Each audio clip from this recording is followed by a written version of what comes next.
बच्चों, कैसे हैं आप लोग? अच्छे होंगे, पढ़ाई लिखाई कर रहे हैं? आपके रिस्पॉन्स से पता चल रहा है कि आप लोग थोड़ा बहुत पढ़ना चालू कर दिए। तो इसके पहले पीरियड में, इसके पहले लेक्चर में हम लोगों ने पढ़ा था, इसको 3 कर देता हूँ। हम लोगों ने पढ़ा था कि मैग्नेटिक लाइन ऑफ फोर्सेस की प्रॉपर्टीज़ क्या-क्या हैं, इसके गुण क्या-क्या हैं। अब हम लोग पढ़ेंगे मैग्नेटिक लाइन ऑफ फोर्सेस खींचेंगे कैसे। ये तो कोई वास्तविक रेखा तो है नहीं, या कोई रस्सी तो निकल नहीं रही कि हम उसको जो है देख लेंगे कि कैसे निकल रहा है। तो हम इसको खींचेंगे कैसे? कुछ तो ये लैब मेथड भी है और आप लैब में इसको खींच सकते हैं। आपके क्लास 10 के प्रैक्टिकल में भी ये मेथड्स है जो कि आप लोग ज़रूर खींचेंगे। सामान्य रूप से अगर हम एक प्लेट लें, कागज़ का एक प्लेट लें या कागज़ का एक पीस लें और उसके ऊपर हम लोहे के महीन बुरादे रख दें और फिर उसके धीरे-धीरे ठकठकाएँ, चुंबक उसके बीच में रख करके धीरे-धीरे ठकठकाएँ, तो हम देखेंगे कि वो एक मैग्नेटिक लाइन ऑफ फोर्सेस के डायरेक्शन में सज जाता है। आपके बुक में आप उसको देख सकते हैं। मैं यहाँ पे बताऊँगा कि आप प्रयोगशाला में चुंबकीय बल रेखाएँ कैसे खींचेंगे। 2 तरीके से आप खींच सकते हैं। उत्तर ध्रुव को उत्तर की तरफ रख करके बल रेखा खींचना, उत्तर ध्रुव को दक्षिण की तरफ रख के बल रेखा। North pole keeping north. याद रखेंगे, जब भी आप चुंबक का कोई भी प्रयोग करेंगे तो आप पेपर में सबसे पहले आप पेपर में डायरेक्शन को जरूर बना लीजिए कि कौन सा आपका नॉर्थ डायरेक्शन है, कौन सा साउथ डायरेक्शन है, ईस्ट वेस्ट है, कौन सा, ये जरूर देख लें। और इसको बनाते समय आप दिशा सूचक जो छोटा चुंबक रहता है उसको रख करके इसको खींचेंगे, नहीं तो आपका कभी भी रिजल्ट सही नहीं आएगा। अगर आपने उत्तर की जगह थोड़ा सा भी टेढ़ा कर दिया तो आपको बल रेखा भी जो है टेढ़ा आएगा। तो मैं यहाँ पे बता रहा हूँ कि नॉर्थ है या साउथ है। अब अगर हम एक चुंबक को ऐसे रख रहे हैं, नॉर्थ पोल को हम नॉर्थ के डायरेक्शन में रख रहे हैं और साउथ पोल को साउथ के डायरेक्शन में रख रहे हैं। आपको याद होना चाहिए कि अर्थ भी एक बहुत बड़ा मैग्नेट है और अर्थ का जो मैग्नेटिक फील्ड है वो साउथ से नॉर्थ की तरफ ऐसे जा रहा है। हर जगह यूनिफॉर्म मैग्नेटिक फील्ड है और ये हर जगह नॉर्थ से साउथ की तरफ जा रहा है।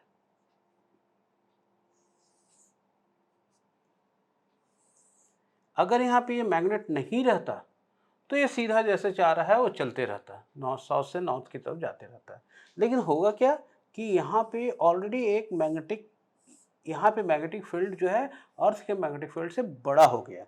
तो जो नज़दीक से मैग्नेटिक लाइन ऑफ फोर्सेस जा रहा था वो क्या हो जाएगा, जो एकदम नज़दीक से जा रहा था वो अब इससे आकर्षित हो जाएगा, अट्रैक्ट हो जाएगा, और अट्रैक्ट होकर के जो सीधा जा रहा है वो सीधा चला जाएगा। जो ये थोड़ा सा अट्रैक्ट होकर के, क्योंकि इस बिंदु पे मैग्नेटिक फील्ड ज़्यादा है और प्रॉपर्टीज में पढ़े थे कि जहाँ पे मैग्नेटिक फील्ड ज़्यादा होगा वहाँ पे सघन हो जाएगा। तो इन सब बिंदुओं के ऊपर जो है ये सघन हो जाएगा और सघन होकर के ये इधर जो है घूम जाएगा। इसी तरह से अगर कोई इधर से एकदम जा रहा था तो ये इधर जाते हुए ऐसा जो है निकल जाएगा, ऐसा होते हुए निकल जाएगा मैग्नेटिक लाइन ऑफ फोर्सेस। अब ये अंदर से होते हुए ये मैग्नेटिक लाइन ऑफ फोर्सेस इधर से बाहर की तरफ निकलेगा। आप इसको लैब में खींच सकते हैं।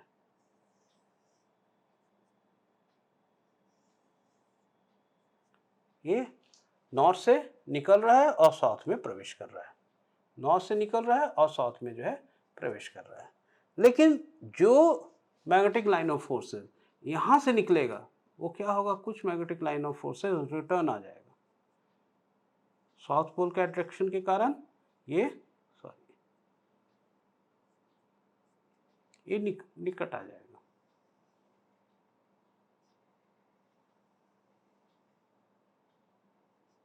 तो यहाँ पे क्या देख रहे हैं आप, कुछ ऐसे पॉइंट आपको मिलेगा जहां पे अर्थ मैग्नेटिक फील्ड साउथ से नॉर्थ की तरफ है, जबकि इस मैग्नेट की का मैग्नेटिक फील्ड इसके नॉर्थ से साउथ की तरफ है। तो यहाँ पे कुछ ऐसे पॉइंट मिलेंगे जिस पॉइंट पे आपको कोई भी मैग्नेटिक फील्ड नहीं होगा।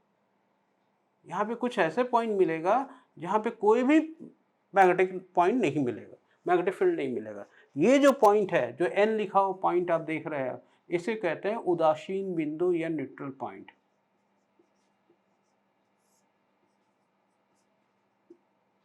इसे क्या कहते हैं? उदासीन बिंदु या न्यूट्रल पॉइंट।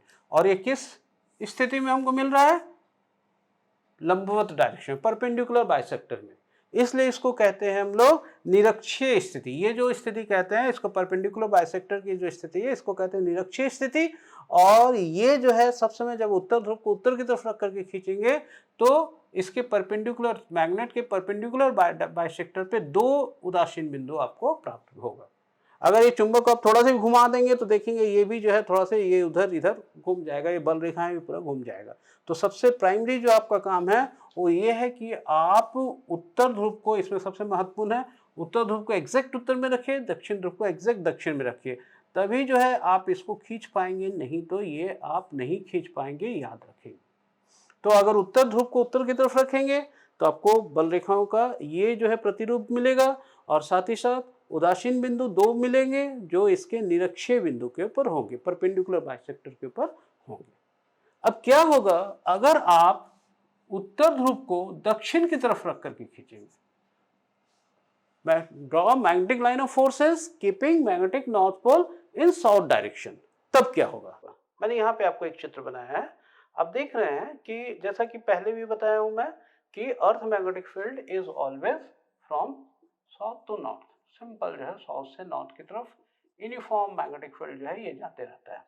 तो सिमिलरली यहाँ पे भी जो है साउथ से नॉर्थ सारे मैग्नेटिक फील्ड जो है जा रहा है, लेकिन बीच में मैग्नेट रखे होने के कारण ये क्या हो जा रहा है? प्रतिकर्षित हो रहा है। ये नॉर्थ पोल को प्रेजेंट कर रहा है तो ये क्या होते जा रहा है? प्रतिकर्षित हो जा रहा है, बीच में प्रतिकर्षित हो रहा है। अब इस मैग्नेट का जो साउथ पोल से निकल रहा है मैग्नेटिक लाइन ऑफ फोर्सेस, वो नॉर्थ में प्रवेश कर जा रहा है।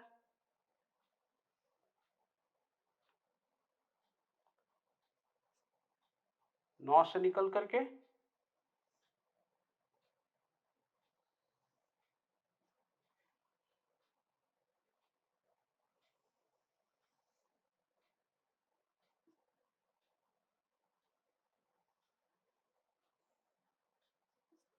तो क्या आप इन दोनों बिंदुओं पे कहीं पे भी जो है क्या ऐसा देख रहे हैं जहां पे मैग्नेटिक लाइन ऑफ फोर्सेज एक दूसरे का अपोजिट है? ये जो हम जान रहे हैं अर्थ मैग्नेटिक फील्ड है, और ये मैग्नेटिक फील्ड जो है इस मैग्नेट के कारण मैग्नेटिक फील्ड है। दोनों जो है इन सभी बिंदुओं पे कहीं पे भी एक दूसरे के अपोजिट और इक्वल नहीं हो सकते। तो फिर हमको जो है न्यूट्रल पॉइंट कहाँ मिलेगा? उदासीन बिंदु कहाँ पे लेगा? आप इस पूरे फिगर में कहाँ पे ऐसा जगह देख रहे हैं जहां पे कोई भी मैग्नेटिक लाइन ऑफ फोर्सेस नहीं है? तो वो आप देख रहे हैं कि इस बिंदु के ऊपर इधर तो है, इधर से भी निकल रहा है, इधर जा रहा है। आप देख रहे हैं कि ये जो एक ऐसा पॉइंट मिल रहा है, ये जो एक ऐसा पॉइंट मिल रहा है जहां पे कोई भी मैग्नेटिक लाइन ऑफ फोर्सेस नहीं है। तो हमको यहाँ पे उदासीन बिंदु कहाँ पे मिलेगा? ये जो दो पॉइंट है इसको कहते हैं अक्षीय स्थिति, एक्सिस पोजीशन, क्योंकि ये मैग्नेट के एक्सिस के ऊपर है, ये मैग्नेट के एक्सिस के ऊपर है, इसलिए इसको कहते हैं एक्सिस पोजीशन। 10A पोजीशन भी कई बार कहते हैं। तो हम लोगों ने क्या देखा? जब उत्तर ध्रुव को उत्तर की तरफ रख के खींचेंगे तो ये दोनों पॉइंट में मिलेगा, जब उत्तर ध्रुव को दक्षिण की तरफ रख करके खींचेंगे तो ये दोनों पॉइंट में मिलेगा। बाकी दोनों में दो उदासीन बिंदु मिलेंगे, और दोनों पे उदासीन बिंदु की स्थिति पे जिस बिंदु के ऊपर उदासीन बिंदु मिलेगा उस बिंदु के ऊपर पृथ्वी का चुंबकीय क्षेत्र की तीव्रता और उस चुंबक के चुंबकीय क्षेत्र की तीव्रता एक दूसरे से इक्वल और अपोजिट होगा। तो अगर आपसे पूछा जाए कि उदासीन बिंदु न्यूट्रल पॉइंट का डेफिनेशन क्या होगा, तो न्यूट्रल पॉइंट का डेफिनेशन क्या होगा?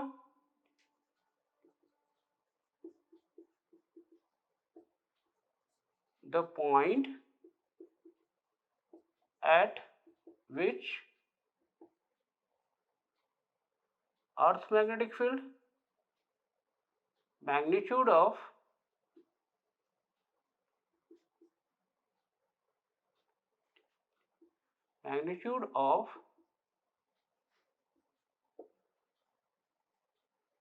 magnetic field and the magnitude of that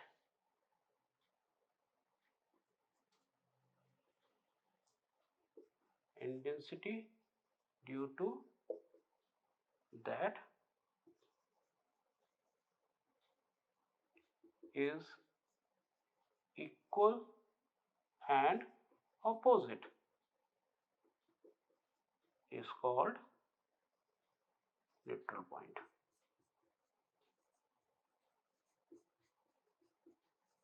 The point at which magnitude of Earth magnetic field and the magnitude of intensity to that magnet is equal and opposite is called neutral point. तो इस neutral point के ऊपर भी बहुत सारे questions जो है पूछे जाते हैं, आपकी परीक्षाओं में पूछे जा सकते हैं, इसलिए आप इसको खास करके आपसे पूछेंगे कि उत्तर ध्रुव को कब उत्तर की तरफ रखने पर कहाँ आएगा, उत्तर ध्रुव को दक्षिण तरफ रखने पर कहाँ आएगा, इस टाइप के प्रश्न जो है आपसे पूछे जा सकते हैं। तो मैं समझता हूँ कि आपको ये पोर्शन लगभग जो है मैग्नेट वाला जो पोर्शन है वो लगभग खत्म हो गया, आपको अच्छे से समझ में भी आया होगा और इसकी थ्योरी को आप एक बार दो बार पढ़ेंगे जिससे आपको इसके ऊपर आधारित जो न्यूमेरिकल्स क्वेश्चन है, आंकिक प्रश्न बनाने में कोई भी परेशानी नहीं होगी। और अगर कोई परेशानी होती है तो मैं तो हूँ ही, इसके ऊपर आधारित जो आंकिक प्रश्न न्यूमेरिकल क्वेश्चन है वो भी मैं आपको अलग से करवाऊंगा जिससे आप उसको अच्छे ढंग से समझ सकें। तो मेरे साथ बने रहिए, मेरे चैनल को आपको अगर ये अच्छा लग रहा है तो शेयर कीजिए, लाइक कीजिए, सब्सक्राइब कीजिए जिससे इसका फायदा दूसरे को भी मिल सके। Thank you again for be with me.